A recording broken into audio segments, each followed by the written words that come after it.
लंकाम् नमामि तं प्राञ्जलिराञ्जनेयं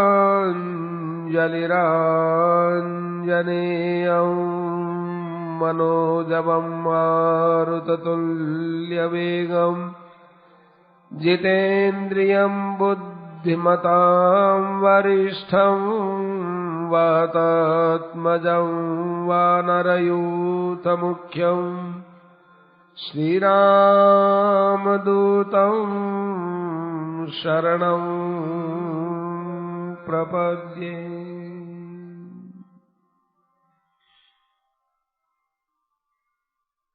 भगवान जब लीला करते हैं तो वे अपने लीला में सबको पात्र बनाते हैं। अब जो अयोध्या में जो लीला हो रही है, लीला में मंथरा का बहुत बड़ा हिस्सा है।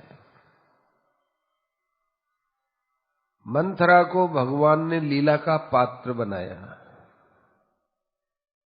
क्या भगवान की लीला है, लोग कैकेयी को दोष न दें। भगवान अपने लीला में अनुकूल प्रतिकूल प्रकार की संवादी विसंवादी घटनाओं के लिए अपने भक्तों को जिम्मेवार नहीं ठहराते। इतनी दया है भगवान की। इसलिए देवताओं ने भी निर्णय किया कि मंथरा की बुद्धि को फेरा जाए, क्योंकि उसमें भगवत भाव नहीं है। तुलसीदास जी ने तो साफ ही लिख दिया, चेरी होई की अबह की रानी, हम तो दासी की दासी रहेंगी, हम कोई रानी तो होने से रही। कऊ नृप हो हमऊ कहानी, चेरी छाड़ी अब होवी की रानी। ऐसे तुलसीदास जी महाराज ने बताया कि मंथरा है, उसको अपने दासी पने में ही संतोष है। न तो राम के प्रति प्रेम है, न उसका भरत के प्रति प्रेम है। अर्थात ये देवताओं की माया है, ये जिसके हृदय में भगवान के प्रति भाव नहीं होता और भक्त के प्रति भाव नहीं होता, उसी के ऊपर ये माया चलती है। तो मंथरा के विषय में विचार कर लिया तो सरस्वती वहां से रवाना होकर अयोध्या पहुंची। अयोध्या पहुंच करके वो मंथरा के पास अव्यक्त रूप से उसकी बुद्धि में प्रवेश कर गई। इधर मंथरा अपने कैकेयी के महल के ऊपर चढ़ गई। चढ़ करके देखती है कि सारी अयोध्या नगरी को बड़ा सुंदर सजाया गया है, खूब तोरण द्वार बनाए हैं। प्रत्येक महल पर, महल बोलते हैं सज्जनों ऊंचे मकान को, तो सब घरों के अंदर ऊंचे ऊंचे मकानों पर बड़ी बड़ी पताकाएं लगी हुई है। तो पास के महल पर एक धाय से उसने पूछ भी लिया, मातः किम नगरम समलंकृतम, आज क्या बात है, सारे नगर को क्यों सजाया जा रहा है? और बताओ तो सही, ये जो कौशल्या जी के यहाँ ब्राह्मणों की इतनी भीड़ लगी है, क्या कारण है? बड़ा उत्सव दिखाई दे रहा है। कौशल्या जी तो बड़ी हर्षित होकर अपने देखो उस महल के बाहर बैठी हुई ब्राह्मणों को खूब जो है दान दे रही है। क्या बात है? धात्री बोले, तुम्हें पता नहीं मंथरे, कल राम का अभिषेक होने वाला है। उस खुशी में सारी अयोध्या झूम रही है और कौशल्या जी के तो फिर खुशी का ठिकाना ही नहीं रहेगा। ऐसा बस सुनना तो दर जल्दी अपने सीढ़ियों से नीचे उतरी और दौड़ी दौड़ी सीधी कैकेयी के महल में गई। कैकेयी उस समय अपने पलंग पर बैठी हुई विश्राम कर रही थी। बड़ी प्रसन्न थी कैकेयी। और वो मंथरा महल में जाते ही जोर जोर से चिल्लाने की, क्या तुमको ये पलंग पर पड़े रहने की, आराम करने की सूझ रही है? तुम्हारे पर बड़ा भारी भय आने वाला है। तुम अपने को जाने कितना सुंदर मानती हो, तुम हाथी की चाल से चलती हो, बड़ी मस्तानी चाल में चलने में अपने आप को गौरव मानती हो। तुमको पता है कि नहीं, कल राजा के अनुग्रह से राम को युवराज पद के ऊपर विराजमान किया जाएगा, और तुम यहाँ अपने ऊपर आने वाली विपत्ति को नहीं देख रही हो, कांच में अपना मुंह देखती हो, बाल संवारती हो, क्या करता क्यों? ऐसे करके जोर जोर से बोली। एक ही बोली, अरे हल्ला क्यों करती है? इतना शुभ समाचार सुनाती है और आंख निकालती है, डांटती है, भय दिखाती है। क्या भय तुमको? राम का अभिषेक होने वाला है, ये बात सत्य है ना? यदि ये बात सत्य है तो लो मंत्रे, ये सब हम तुमको मणियों का हार तुमको देते हैं। ऐसे पवित्र संवाद को सुनाते समय तुम्हारे मन में भय पैदा हो रहा है? क्या बात है? फिर भी कांपे जा रही हो, मेरा हार नहीं ले रहे हो तुम? क्या बात है? फिर वो जोर जोर से चिल्लाई। तो कैकेयी जी पूछने लगी, भरताद अधिको में राम है, मेरे लिए तो भरत से भी ज्यादा राम है। बोल, इसमें तेरा क्या कहना है? इसमें सदा मेरे पास रहता है, प्रिय बोलता है, कौशल्या से ज्यादा मुझे देखता है, सदा शुश्रूषते हिमा, मेरी सदा सेवा करता है, मेरे चरण बंधन किए बिना, मेरे चरणों को दबाए बिना कभी वो विश्राम नहीं करता है। उस राम के राज्याभिषेक पर तुमको इतना भय? मूर्ख, क्या बात? बोलो। अब जो है वो मंथरा, अकारण वैरिणी, बिना किसी कारण से बैर रखने वाली मंथरा, वो कहने लगी कि ऐसी बात है, अब मैं क्यों भयभीत हो रही हूं जो सुनाती हूं।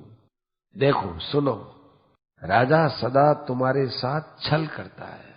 मैं राम के विषय में इतना चिंतित नहीं हूं, तुम्हारे अगल बगल का जो वातावरण उसको देखकर चिंतित हो रही हूं। राम का स्वभाव तो मुझे भी मालूम है, राम का स्वभाव किसी को कष्ट देने वाला नहीं है। पर क्या तुम राम को सदा स्वतंत्र मानती हो? राम के पिता दशरथ, वो तुम्हारे साथ ऊपर ऊपर मीठी मीठी बात करते हैं, वो केवल तुम्हारे से मोह रखते हैं, परंतु कभी तुम्हारे से सत्य बात नहीं बोलते हैं, अपने मन की बात नहीं बोलते हैं। तुम्हारे महल में आएंगे, चिकनी चुपड़ी बातें कर जाएंगे, तुमको खुश करके चले जाएंगे। देखो आज सारी अयोध्या को पता है कि राम का अभिषेक होने वाला है, और तुमको इस बात का ज्ञान तुम्हारी दासी से हो रहा है, इसी से अनुमान लगाओ।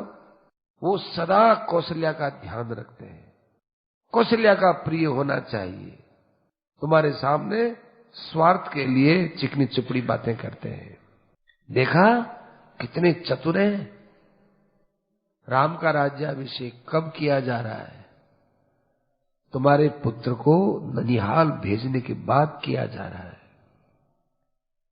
शत्रुघ्न भी चला गया, अब राम के लिए कौन बोलेगा? लक्ष्मण, सवाल ही नहीं उठता। लक्ष्मण तो स्वयं चाहता है कि राम का राज्याभिषेक हो। सुमित्रा क्यों बोलने लगेगी? सुमित्रा के दोनों हाथ में लड्डू है, भरत का हो चाहे राम का हो। मेरा एक पुत्र भरत के साथ है और एक पुत्र मेरा राम के साथ है, तो लक्ष्मण तो सदा राम के साथ रहने वाला है ही। अतएव लक्ष्मण का राम का राज्य वो लक्ष्मण का ही राज्य होता है। अब क्या होगा मालूम है? राम राजा बनेंगे और भरत आएंगे। भरत को कहा जाएगा, भरत, राम तुम्हारा बड़ा भाई, वो राजा, तुम उसके सेवक। रहना चाहते हो यहाँ? रहना हो तो रहो, नहीं तो तुम और जगह चले जाओ, या तो उसको यहां से निकाल देंगे, या राजा बनने के बाद नया षड्यंत्र रचा जाएगा, भरत के ऊपर न होने वाले आरोप लगाकर उसको प्राण दंड दिया जाएगा, और या फिर और किसी बहाने से उसका त्याग कर दिया जाएगा। भरत यहां चैन से नहीं रह पाएगा, और आपको कौशल्या जी की दासी बनना पड़ेगा। दासी के रूप में रहो तो रहो, नहीं तो आप अपने पीहर चली जाओ। अपने सौतों के अधीन रहने की अपेक्षा, हे महारानी जी, मरना बड़ा अच्छा है। जल्दी कोई उपाय कीजिए, समय निकल जाएगा। जो समय ठीक ढंग से काम में नहीं लेंगे तो वो समय निकल जाने के बाद वापस जीवन में कभी आने वाला नहीं है। कल अभिषेक होगा, ये इतना आपको समय कोई विधाता की कृपा से मिल गया है महारानी जी। यदि आज अभिषेक कर देते तो आप क्या कर सकते थे?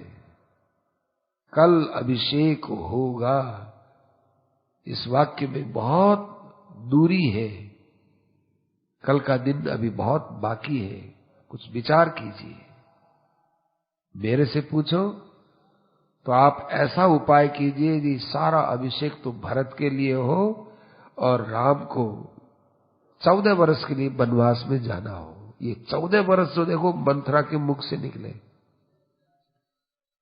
तुलसीदास जी महाराज ने 14 वर्ष के लिए मंथरा से नहीं कहलवाया, वहां तो केकी के मुख से कहलवाया है।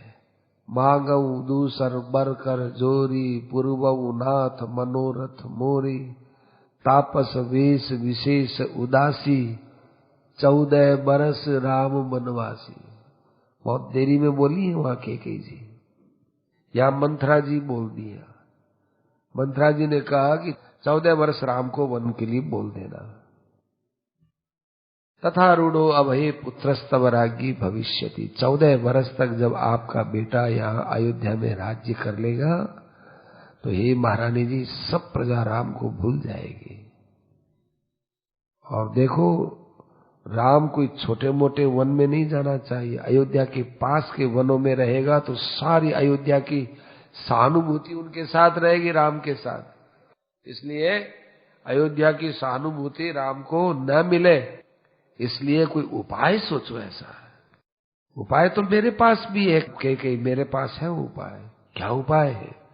एक बार देवासुर संग्राम में महाराज दशरथ के पास इंद्र आए थे, मालूम है? सहायता के लिए आए कि मेरी सहायता करो। तब दशरथ जी महाराज सेना सहित इंद्र के साथ गए। देखो, एक बात बताएं कि ये इंद्र कौन है? स्वर्ग का इंद्र नहीं है वो, क्योंकि स्वर्ग के शरीर और पृथ्वी पर रहने वालों के शरीर अलग ढंग के होते हैं। तो ये कौन सा स्वर्ग है? ये पृथ्वी का स्वर्ग है। जैसे स्वर्ग लोक का स्वर्ग है, स्वर्ग लोक का, ऐसे पृथ्वी पर भी स्वर्ग है। तो स्वर्ग लोक जो ये यहाँ पृथ्वी का स्वर्ग होता है, वो भारतवर्ष को छोड़ करके बाकी जितने देश है वो स्वर्ग है। और वर्तमान में जो नक्शा दिखता है वो भारतवर्ष है पूरा, चाहे वो इंग्लैंड हो, चाहे रसिया हो, चाहे ऑस्ट्रेलिया हो, चाहे अमेरिका हो, चाहे अफ्रीका हो, यूरोप वगैरह हो, ये सब हमारे ग्रंथों के अनुसार भारतवर्ष है। जैसा पृथ्वी का नाप तोल बताते हैं उसके अनुसार पूरी पृथ्वी भारतवर्ष है। तो इंद्र ने उनसे सहायता मांगी है। सेना के सहित महाराज दशरथ इंद्र की सहायता के लिए गए थे। बड़ा पराक्रम दिखा रहे थे। चलते चलते अकस्मात महाराज दशरथ के रथ की कील थी, वो कील निकल गई और वो पहिया रथ से बाहर निकलने ही वाला था कि तुमने बड़ी सावधानी से वहां अपना हाथ उस कील वाली जगह ले दिया। तो पहिया इधर सिरक गया। इधर सिरक जाने के बाद फिर जो है रथ चलता रहा, चलता रहा, चलता रहा। उसके बाद युद्ध समाप्त हुआ। युद्ध समाप्त होने पर महाराज दशरथ ने देखा कि तुम्हारा हाथ कील की जगह गया हुआ है। तो दशरथ जी बड़े प्रसन्न हुए, आश्चर्य भी किया और तुमको क्या कहा? कैकेयी तुम वीरवती हो, शूरा हो और बड़ी बुद्धिमती हो।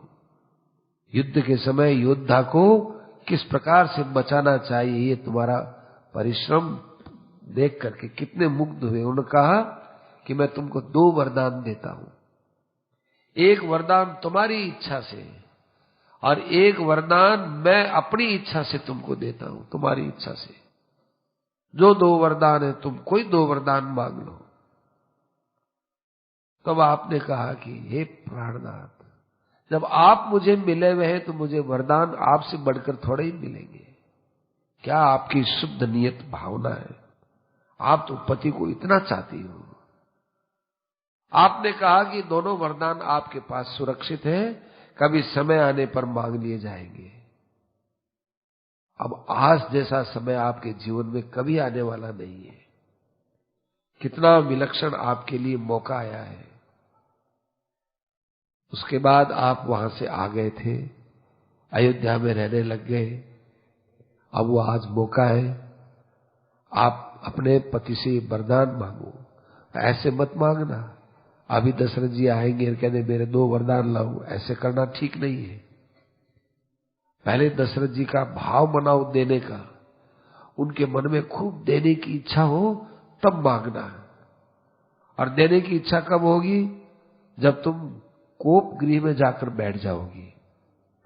तुमको वो कुपित नहीं देख सकते, तुमको दुखी नहीं देख सकते, इसलिए मलिन वस्त्र पहनो, जहां तहां अपने आभूषण बिखेर दो, और वो जब तुमसे बात करने आए तो मुंह फेर लो, रोती रहो, कृत्रिम रो, बनावटी रोने से रो, चीख चीख करके रो, इतना रो कि दशरथ जी का मन एकदम पिघल जाए। और पिघल नहीं जाए यावत सत्यम प्रतिज्ञा है, जब तक वो सत्य की सौगंध न खाए तब तक तुम उनको रिझाती रहो, लेकिन अपने मन की बात मत बोलना। और जब वो पूर्ण रूप से खूब सत्य की प्रतिज्ञा करके कहे और रहा न जाए उनसे कि भाई तुम बोलो, तुम्हारे जो कहोगे वो पूरा करेंगे, सत्य की सौगंध है, तब उसके बाद ये बात बोलना। बहुत अच्छी बात है, यही मौका है। और ये मौका चूकने के बाद फिर तुम्हारे कोई भी 2 वरदान ले लोगे, वो वरदान तुम्हारे क्या काम आएंगे? राजा होने के बाद, राम के राजा होने के बाद तो तुम वरदान क्या मांगोगे? क्या कि राम राजा न रहे? मांग सकोगी? दे सकेंगे? जो दशरथ जी के पास है वही तो दशरथ जी देंगे। वो कह देंगे मेरे पास युवराज पद रहा नहीं, मेरे पास अयोध्या का राज्य नहीं रहा है, उसमें से मांगो। तुम वचनों में फंस जाओगे। आज ही मांग सकते हो, आज तो उनके पास युवराज पद है। बहुत अच्छा मंत्र है, बहुत अच्छा। अंधेरे में बैठी हुई थी मैं, तुमने हमारी बुद्धि में बहुत प्रकाश डाल दिया। ओहो, तुम बाहर से तो बड़ी टेढ़ी मेढ़ी हो, पर तुम्हारी बुद्धि बड़ी सुंदर है। बाहर से तुमको विधाता ने कुरूप इसीलिए बनाया है कि तुम्हारे अंदर की बुद्धि का सौंदर्य किसी को पता न चले। आज वो मेरे तुम्हारे बुद्धि का सौंदर्य काम आया है। हे सुंदरी, भरत राजा होगा, 100 गांव का मालकिन मैं तुम्हें बना करके रहूंगी। 100 गांव तुमको मिलेंगे, उनके ऊपर तुम राज्ञी बनोगी, तुम फिर दासी नहीं रहोगी, तुम भी 100 गांव की शासिका रहोगी। जाओ, कोप भवन में जाओ महारानी जी, मेरे 100 गांव की चिंता मत करो, आप अपने अयोध्या की और विशेष करके भरत के राज्य की चिंता करो। कैकेयी ने पूर्ण रूप से उसको इस ढंग से बोलना, उस लटके से बोलना, सब लटके सिखा दिए मंथरा ने कैकेयी को। और फिर मंथरा तो अपने काम में लग गई और वो जाकर बैठ गई। ए मंथरे, मेरी बात पर विश्वास करना।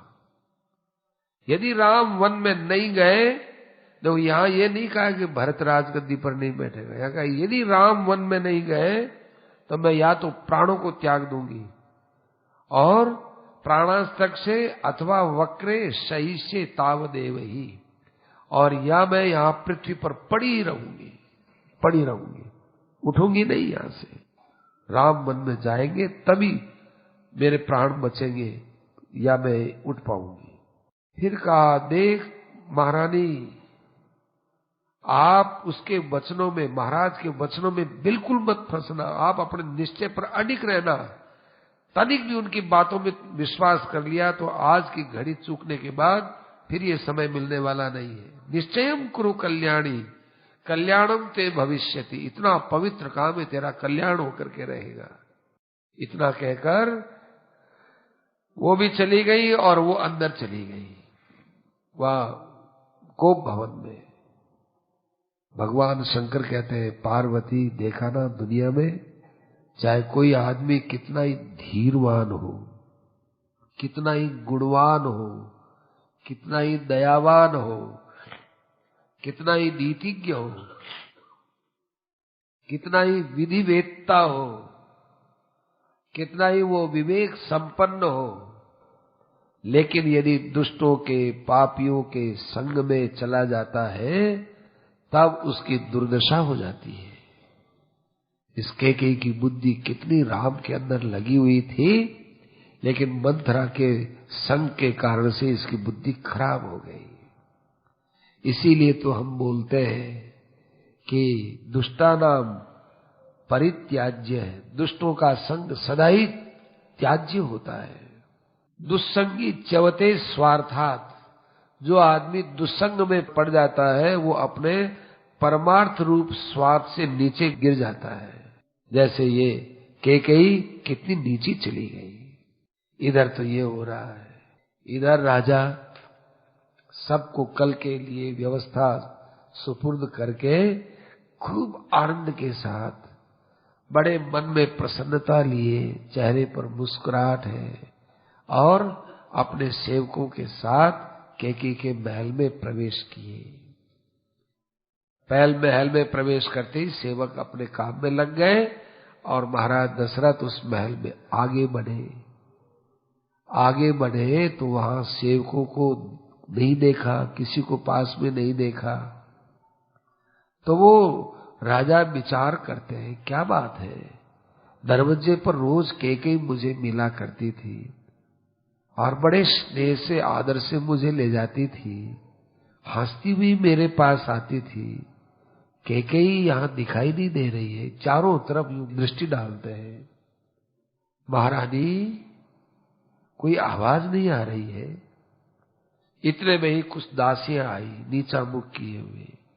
दासियों से पूछा, कुतो वह स्वामिनी शुभा, अरे बताओ तुम्हारी स्वामिनी कहाँ चली गई? हमारे पास आगे लेने नहीं आई, हमारा स्वागत नहीं किया, क्या बात है? उन्होंने हाथ जोड़कर नीचे सिर करते हुए कहा कि महाराज क्षमा कीजिएगा, महारानी जी कोप भवन में गई है। कोप भवन में क्या कारण है?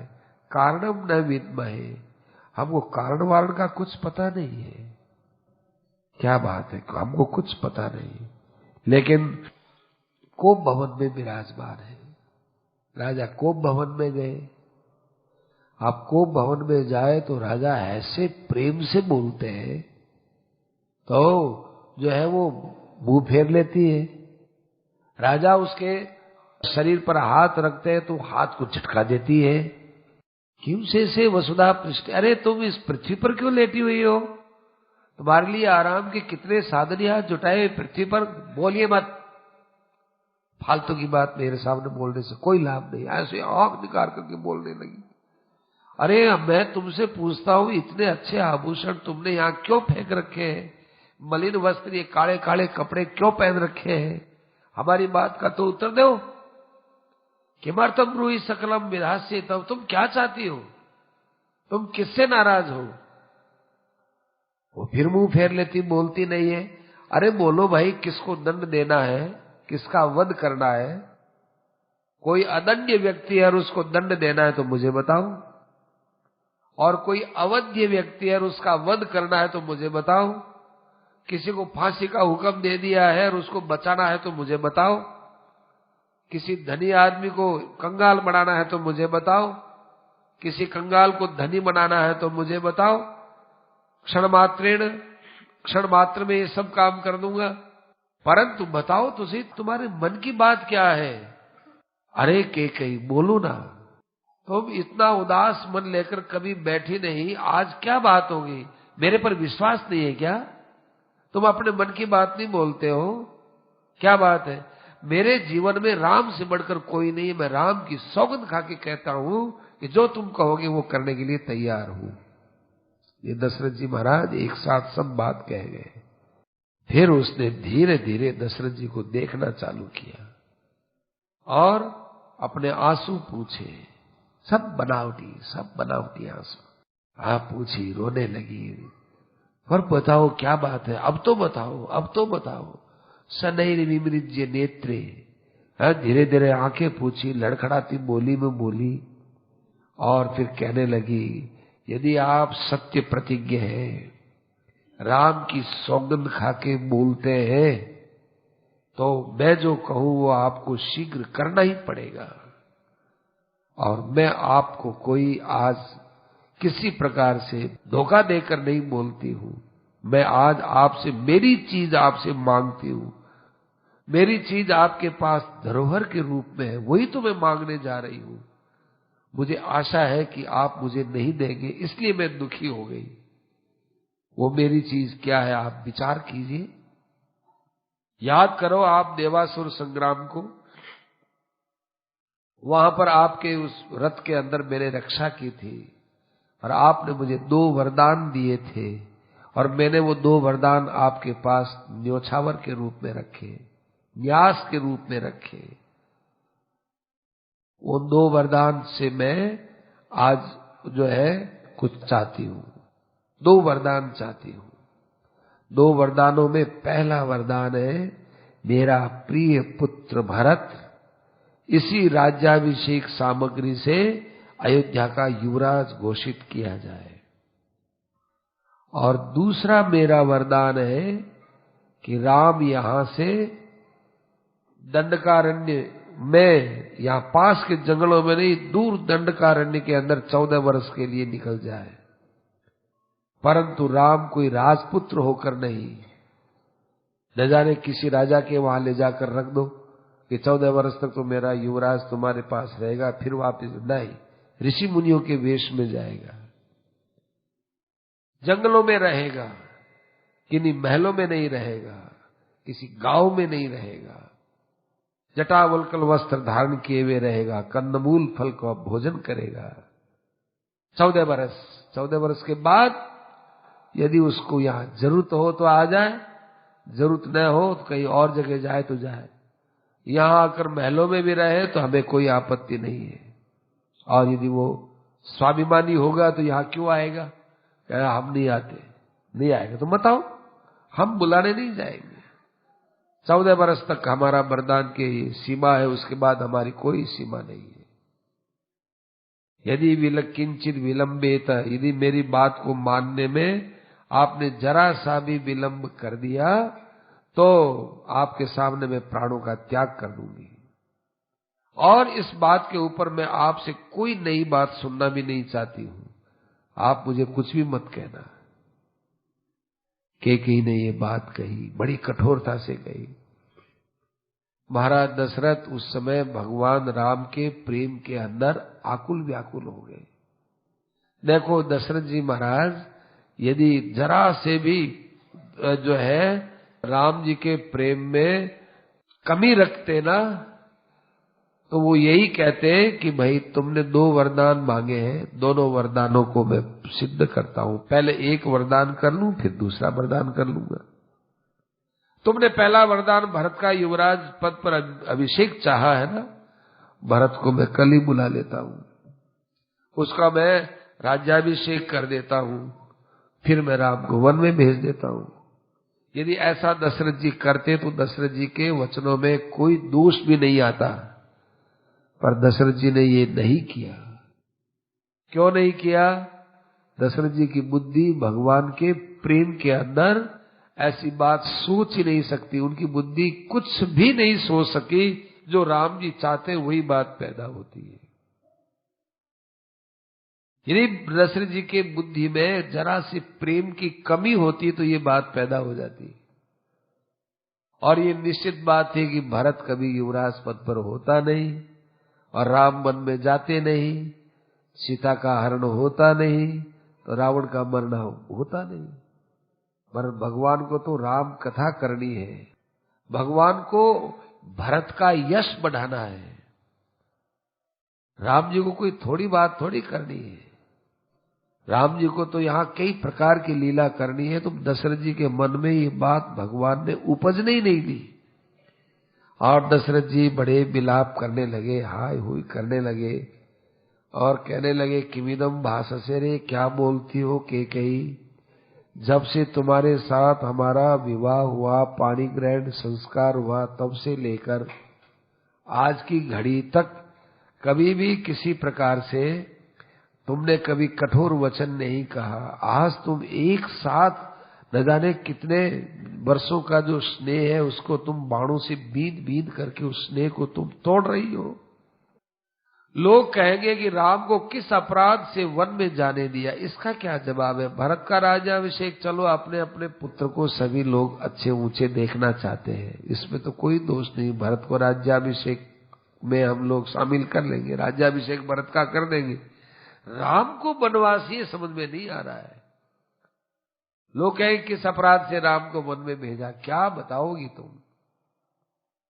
और आज तक तुमने राम का कितना गुणानुवाद गाया है। ममाग्रे राघवस्य गुणान वर्णयसी, रोज रोज तुम राम की महिमा बताती हो। आवे तब कह आज राम ने ये किया, आज राम ने ये किया, आज राम को मैं ये मणि दूंगी, आज ये दूंगी, आज वो दूंगी। मेरे मन में तुमने जो राम के प्रति इतने गुणों का वर्णन करके स्थान जमाया, तुम राम को ही हटा रही हो। जैसे तुम्हारा मेरे पर अधिकार है, ऐसे कौशल्या का भी तो अधिकार है। कौशल्या मुझे पूछेगी कि मेरे बेटे को आपने वन में क्यों भेजा, क्या जवाब दूंगा? तुम कहा करती थी कि राम मुझे में और कौशल्या में समानता देखता है, फिर भी मेरी सेवा ज्यादा करता है। तो कैकेयी जरा विचार करो, क्रोध के अंदर आकर के और बुरे बुरे खोटे खोटे वचन तुम निकालती हो, ये क्रोध के वचन है तुम्हारे, कैकेयी के वचन नहीं है। कैकेयी के वचन तो बड़े मीठे हुआ करते थे, स्नेह भरे होते थे। तुम तो अपने वचनों से हमारे अंदर राम के प्रति स्नेह पैदा करने वाली बोलती थी। आज क्या हो गया? अनुगृह्णीस्व माम वामे रामा नास्ति भयम तव। आज तक तुझे राम से कोई भय नहीं हुआ, आज क्या हो गया? इसलिए तुम जरा शांति से बात करो, क्रोध छोड़ करके तुम वरदान मांगो। भरत को राज्याभिषेक दे दिया हमने, जाओ दूसरा वरदान थोड़ा बदल करके मांगो। कैकेयी एकदम लाल आंखें करके कहने लगी, हे राजेंद्र, क्या आप मूर्ख हो, भ्रांत हो? क्या आपको होश नहीं है? किसके सामने बोल रहे हैं, क्या बोल रहे हैं? राम की सौगंध खा करके आप अपने वचनों से पीछे हट रहे हैं। यदि आप ऐसे करेंगे तो आप नरक की तरफ जाओगे। केवल वर्तमान का सुख मत देखो, भविष्य में क्या होगा। हम कहते हैं कि राम वन में नहीं जाता है प्रातःकाल, तो ये कैकेयी आपको जीवित नहीं मिलेगी। या तो मैं फांसी खा करके मर जाऊंगी, या जहर खा करके मर जाऊंगी, और आपके सामने मरूंगी और कहूंगी कि देखो आपको अपने वचन के पालन में कमजोर देखा है, इसलिए देखो मैं जहर खा करके मर रही हूं। दुनिया में आपने क्या क्या प्रसिद्धि ले रखी है कि मैं सत्य प्रतिज्ञ हूं, मैं राम की सौगंध से जो बात कहता हूं वो सत्य है। रामो परित्वम शपथंच कृत्वा, राम की सौगंध खाई और आप ये बात बोलते हो, मिथ्या प्रतिज्ञ होकर नरक का रास्ता चुनते हो। विचार करके बोलो। एकदम दशरथ जी महाराज निसंग हो गए। निसंग माने संज्ञा शून्य, चेतना रहित, मूर्छित हो गए, बेहोश हो गए। बेहोश होकर के गिर गए। ऐसा लग रहा है कि मानो दशरथ जी के अंदर प्राण है ही नहीं, श्वास चल रहे हैं लेकिन वो मृतक जैसे मालूम दे रहे थे। ऐसे करते करते रात निकल गई, प्रातःकाल हुआ। अब प्रातःकाल तो भाई वहां राजाओं का प्रातःकाल मामूली थोड़ी होता है, खूब बढ़िया वाद्य यंत्र बजाए जाते हैं, राजा की स्तुति की जाती है। कैकेयी ने मना कर दिया, है सब बंद करो ये। वो देखने लगे आज जैसे प्रभात तो कभी जीवन में हमने सुनी नहीं, इतना अच्छा सुप्रभात, और आज ही कैकेयी महारानी जी मना कर रही है कि तुम ये सब वाद्य यंत्र बंद करो। अब बेचारे उन नौकरों को क्या पता, वो तो घबरा गए, क्या बात है, चुप हो गए बेचारे वेतनजीवी, क्या बोले। इधर बस प्रातःकाल हुआ, लोग बस जल्दी जल्दी जल्दी जल्दी राजमहल की तरफ आने लगे। ब्राह्मण, क्षत्रिय, वैश्य, दूसरे लोग, सब कोई छत्र लेकर आ रहा है, तो कोई चमन लेकर के आ रहा है, तो कोई घोड़ों पर बैठ के आ रहे हैं, तो कोई हाथी पर बैठ के आ रहे हैं, कोई रथों पर बैठ के आ रहे हैं। वशिष्ठ जी ने जिन जिन श्रेष्ठ कन्याओं को निमंत्रण दिया वे सब आ रहे हैं। स्त्रियां हैं, बालक हैं, बूढ़े हैं, इन सब को रात भर से नींद नहीं आ रही थी। अतएव ये तो पहले ही जग जगा करके नहा धो करके प्रातः काल की प्रतीक्षा में ही थे और ये विचार कर रहे थे कि आज राम के सिर के ऊपर बड़ा सुंदर मुकुट होगा, अचकन पहनी जाएगी, युवराज का पूरा लबादा उनके ऊपर रहेगा और जो है बड़ा सुंदर राम का मुखार बिंदु देखने को मिलेगा। सैकड़ों सैकड़ों कामदेव की शोभा भी जिनके सामने फीकी रहेगी, ऐसे हम राम के दर्शन करेंगे। गजारूढ़ होगा और सब प्रजा के बीच में वो राम सबका अभिवादन करेगा। उनके पीछे एक श्वेत छत्र रहेगा, लक्ष्मण जी उनके चंवर डुलाते रहेंगे। आह, ऐसे राम की शोभा देखेंगे, ऐसे राम की शोभा देखेंगे। इस आशा से जन समुदाय इकट्ठा हो गया। इधर लोग आपस में बात करते, क्या बात है, हम सबको नींद ही नहीं आई, इतनी खुशी खुशी से हम यहाँ आए हैं, आज महाराज दशरथ को क्या हो गया, वो इतनी नींद कैसे आ रही होगी उनको, कोई कोलाहल नहीं हो रहा है, चहल पहल नहीं हो रही है, क्या बात है। सुमंत जी, हम लोग तो अंदर जा नहीं सकते, आप तो बेरोक टोक अंदर जा सकते हैं, जरा आप दशरथ जी महाराज को बोलिए तो सही, क्या बात है। सुमंत जी गए और जो महाराज दशरथ का खास महल था, उस महल पर दबे पैर से गए और जाके उन्होंने देखा महाराज दशरथ तो ये मूर्छित हुए से पड़े हैं। जाते ही कहा, महाराज की जय हो, ये आपका दास सुमंत प्रातः काल की वेला में आपको अनेक प्रकार की बधाइयों के साथ, शुभ संवाद के साथ आपको ये निवेदन कर रहा है कि आपकी प्रिय प्रजा आपके प्रिय संकल्प की पूर्ति के लिए महल में प्रतीक्षा कर रही है। ऐसे बिरदावली गाते हुए बोले, लेकिन महाराज तो मुंह लटकाए हुए। ऐसे देखा तो केके की तरफ देखा, केके से पूछा, हे महाराज जी आपका कल्याण हो। महाराज दशरथ कुछ बोलते नहीं है, कुछ और जैसे ही लग रहे हैं, ऐसे लग रहे हैं ऐसा तो हमने कभी इनका उदास रूप देखा ही नहीं था, ये तो सदा प्रसन्न रहने वाले, क्या बात है, क्या कोई विशेष घटना हो गई। हाँ सुमंत जी, रात भर नींद नहीं आई ना, इस कारण से इनके आंखों के अंदर नींद झूम रही है, तुम जल्दी करो, राम को बुलाओ, क्योंकि राम राम राम ऐसे बोलते रहे।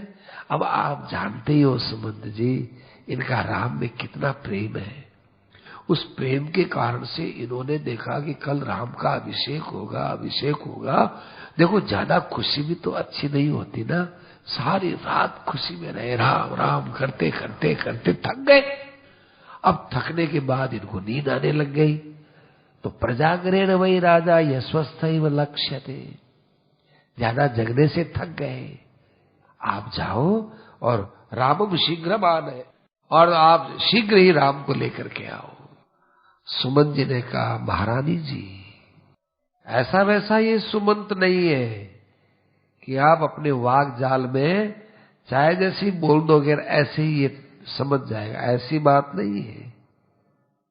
यदि राम राम करते हुए जगते नींद नहीं आती, वो जगना चेहरे पर छिपा नहीं रहता है महारानी जी, क्योंकि एक दशरथ जी नहीं, आज तो सारी अयोध्या राम राम करते हुए जगी है।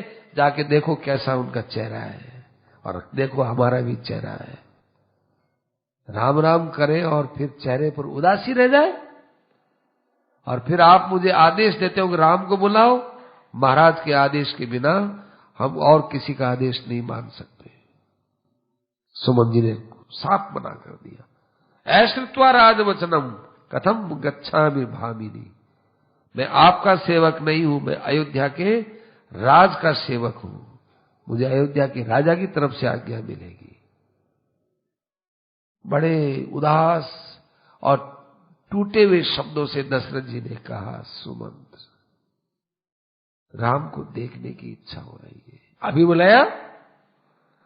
सुमंत जी गए, राम जी के महल में गए, और राम जी के महल में जाकर के कहने लगे, शीघ्रमागच्छ भद्रन्ते, हे राम जल्दी आओ, जो भी काम कर रहे हो सब छोड़ दो, सब छोड़ करके शीघ्र ही आप महाराज के घर में चलूं, आपको बहुत जरूरी काम से अभी बुला रहे हैं।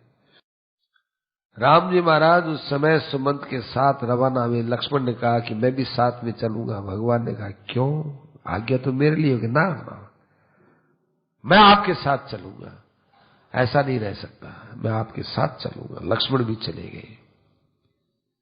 जो ही वे वहां अयोध्या वासियों के वहां पहुंचे, वशिष्ठ जी वगैरह इन सबको देखा, तो सबको देख करके उन्होंने उधर किसी से बातचीत नहीं की, सीधे महाराज के महल की तरफ चले गए।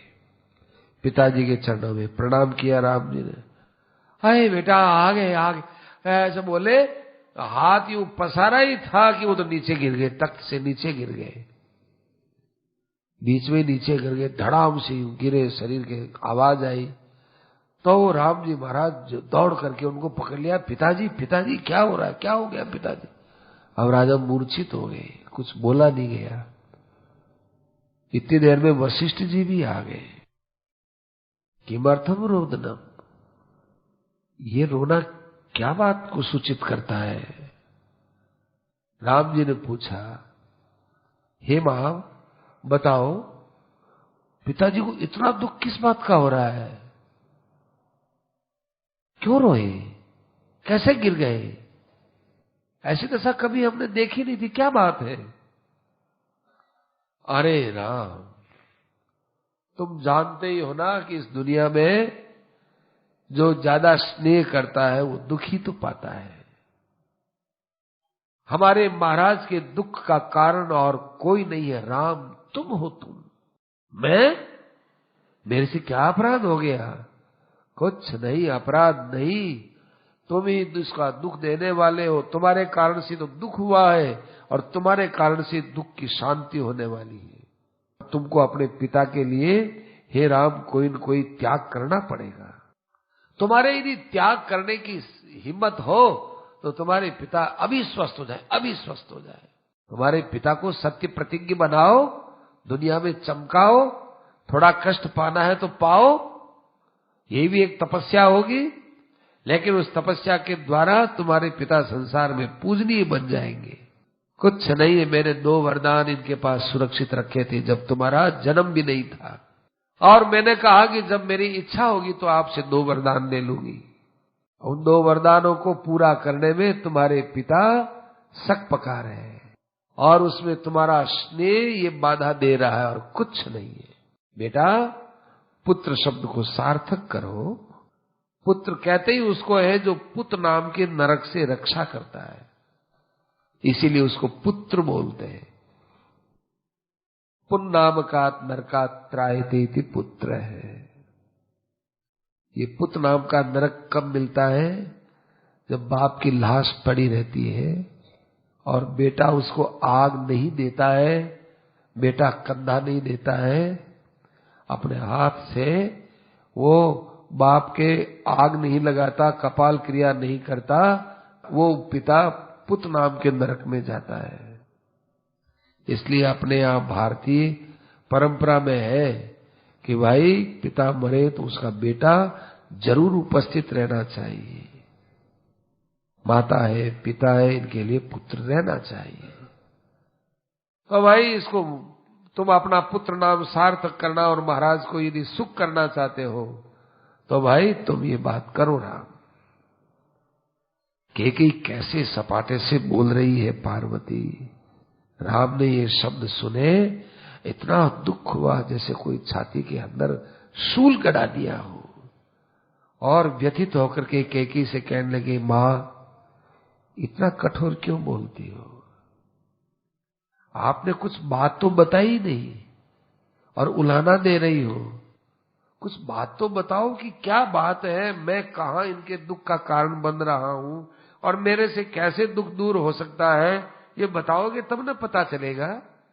मैं पिता के लिए क्या नहीं कर सकता हूं मां, यदि जहर भी पीना पड़े तो जहर पी सकता हूं। अपना शरीर चला जाए उसकी चिंता नहीं, और इस शरीर के बाद गृहस्थ में सबसे ज्यादा प्रिय अपनी स्त्री होती है, मैं सीता का त्याग कर सकता हूं, और इस शरीर को जन्म देने वाली मां कौशल्या उसका त्याग कर सकता हूं, और इस राज्य का त्याग कर सकता हूं, सबका त्याग कर सकता हूं, मेरे पिता के मन में संतोष होना चाहिए। जो पिता की बात का बिना कहे ही पालन कर लेता है, पिता कहे नहीं जान लेवे कि पिता क्या चाहते हैं, वो उत्तम पुत्र होता है। और पिता कहे और उसके बाद पुत्र काम करे, वो 2 नंबर का पुत्र होता है। और पिता ने कह दिया और बेटा कहे नहीं मेरे से तो ये काम नहीं होगा, वो बेटा बेटा है ही नहीं। वो तो जैसे शरीर से मलमूत्र निकलता है, ऐसे वो मलमूत्र है, वो बेटा है ही नहीं। पिता के सामने ना कभी दिया जा सकता है? तो आप मुझे स्पष्ट बताइए, आप कहना क्या चाहते हैं? क्या सुनो राम, आप मुझे कहने के लिए बात बोलते हैं तो अब आप सुनने का साहस रखिए। तुम्हारा राज्याभिषेक सारी अयोध्या में प्रसिद्ध हो गया, लेकिन मुझे पता नहीं चला। सारी अयोध्या में खुशियां मन रही है, चलो अच्छा है, परंतु अब मेरा वरदान यह है कि जिस अभिषेक सामग्री से आपका राज्याभिषेक हो रहा था, उसकी जगह भरत का राज्याभिषेक होना चाहिए। तई वे भरतो अवश्यम अभिषेक चाहिए, अवश्य होना चाहिए हो। एक बात तो ये है। और दूसरा वरदान मैंने मांगा है कि तुम वल्कल वस्त्र पहन करके ऋषि मुनियों के रूप में रह करके वन में चले जाओ और 14 बरस तक तुम वन में रहो। ऋषि मुनियों जैसा तुम्हारा भोजन होना चाहिए, वैसी वेशभूषा रहनी चाहिए। ये मैंने तुम्हारे पिता से वरदान में मांगा है।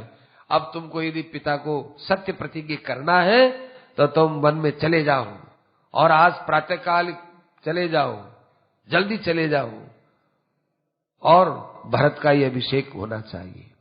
बस ये राजा तुम बोलने में डरते हैं और मैं तुमको स्पष्ट साफ बात बता देती हूं। बस भरत का राज्याभिषेक और मुझे 14 वर्ष के वनवास के लिए इतनी सी बात थी। इसमें मेरा कोई कसूर तो बताया ही नहीं, मेरा कसूर भी तो बताओ। इतनी सी बात से तो हमारे महाराज दुखी नहीं होने चाहिए। कोई मेरे से बड़ा अपराध है मां, तुम्हारे अंदर इतना स्नेह है, तुम भी मेरी गलती को बता नहीं रही हो, अपराध को बता नहीं रही हो। मां मेरा अपराध बताओ ताकि मैं उस अपराध को दूर करूं, छिपाती क्यों हो? इतना दुख तो नहीं, छोटी सी बात से तो हमारे महाराज बड़े धीर गंभीर बड़े बुद्धिमान है, नहीं हो सकते। कोई मेरे से अन्याय हुआ है, अन्याय का दंड दीजिए मां, लेकिन मुझे बता तो दीजिए क्या अन्याय हुआ। भरतस्य व राज्यम, ओहो ये राज्य तो भरत का ही है। यदि मैं राजगद्दी पर बैठ भी जाता, युवराज पद पर बैठ भी जाता, तो सारा राज्य तो भरत के हाथ में ही था। और अब ये आप भरत के हाथ में दे रहे हो, ये तो मेरे मन की बात हो रही है, बहुत अच्छी बात है। लेकिन ये अब राजा अपने मुख से बोल नहीं रहे, क्या बात है? महाराज आप भी तो कुछ बोलिए। दशरथ जी ने कहा कि बेटा मैं तुमको कहूं वैसा तुम कर लोगे ना, मैं कहूं वैसा करो तो मैं तुमको कुछ कहूं। बोलिए तो सही पिताजी, क्या बात है?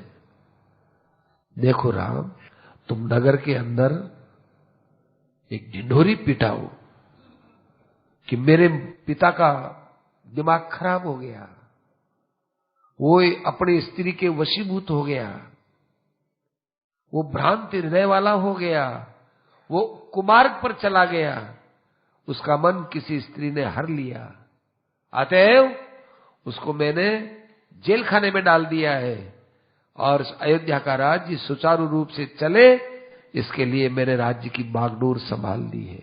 ये उद्घोषणा करवाओ, मेरा सारा दुख दूर हो जाएगा। राम जी महाराज ने पिता के चरणों को स्पर्श किया। पिताजी क्या बात बोलते हो? आपने प्रतिज्ञा की है 2 वचनों को देने के लिए, आप कुमार्ग पर हैं? आप कुमार्ग पर नहीं है। और आपने ये कहा कि मेरा मन स्त्री ने हर लिया है। नहीं महाराज, आपने देवताओं के साथ पक्ष लेते हुए राक्षसों से युद्ध करने के लिए आपकी स्त्री ने आपकी कितनी बड़ी सहायता की है। इतनी बड़ी सहायता स्त्रीजित पुरुष कर नहीं सकता है। आपने उसकी कीमत समझी है और उसके बदले में आप अपने 2 वरदान दिए हैं। आपको वरदान देने चाहिए थे और हम आपके पुत्र हैं, हम आपके दोनों वरदानों को पूरा करने के लिए पूरी तरह से प्रयत्नशील हैं। अतएव महाराज मैं वन में जाऊंगा, आप दूसरी बात मत सोचिए। अरे बेटा, तू वन में चला जाएगा मुझे छोड़कर? आपको छोड़कर थोड़ी जा रहा हूं, मैं तो आपके वचनों का पालन करने के लिए जा रहा हूं, तो आप ही के तो साथ हूं मैं। शरीर का साथ ही साथ थोड़ी होता है पिताजी, आपके वचनों के साथ हूं ना, तो आप ही के साथ हूं। किमत्र दुखेन विभो राज्यम शाश्वतु मेनुज, दुख की तो कोई बात ही नहीं है। आखिर कोई शत्रु तो आकर के राज्य ले नहीं रहा है महाराज। मेरा प्राण प्रिय और अत्यंत हृदय का प्रिय मेरा छोटा भाई भरत ही तो राज्य करेगा। कोई शत्रु पुत्र आता, कोई शत्रु आ जाता, अयोध्या को लूटता, अयोध्या पर राज्य करता, तब तो हम कुछ सोचते नहीं। मेरे ही भाई को राज्य मिल रहा है और आपके वचनों का पालन हो रहा है। मैं वन में जा रहा हूं, आपका वरदान पूरा हो रहा है। हम पुत्र होते हैं किस लिए होते हैं? पिता की आज्ञा का पालन करने के लिए होते हैं ना। मेरा छोटा भाई भरत और मैं, हम दोनों भाई मिलकर आपकी दोनों बातों को पूरा करेंगे। राज्यात कोटि गुणम सौख्यम मम राजन वने सतः। हे पिताजी, राज्य से 100 करोड़ गुना ज्यादा मुझे वन में आनंद मिलेगा। सबसे बड़ी बात तो आपकी आज्ञा का पालन होगा। दूसरी बात कैकेयी का प्रिय कार्य होगा। और तीसरी बात, विधाता यदि यही चाहते हो तो देवताओं का काम भी बनेगा। यदि देवताओं का काम अर्थात विधाता यही चाहते हो तो देवताओं का ही काम हुआ, ये भी बनेगा। ये सब काम बनेगा हमारा। इतना आनंद है पिताजी, मैं तो अभी का अभी यहां से जाना चाहता हूं। अब मैं थोड़ी देर भी ठहरना नहीं चाहता, केवल मां से प्रणाम कर आऊं, अनुमति ले आऊं और सीता से भी मिल आऊं, उसके बाद में वन के लिए जाने के लिए तैयार हूं। राम जी महाराज वहां से रवाना हुए।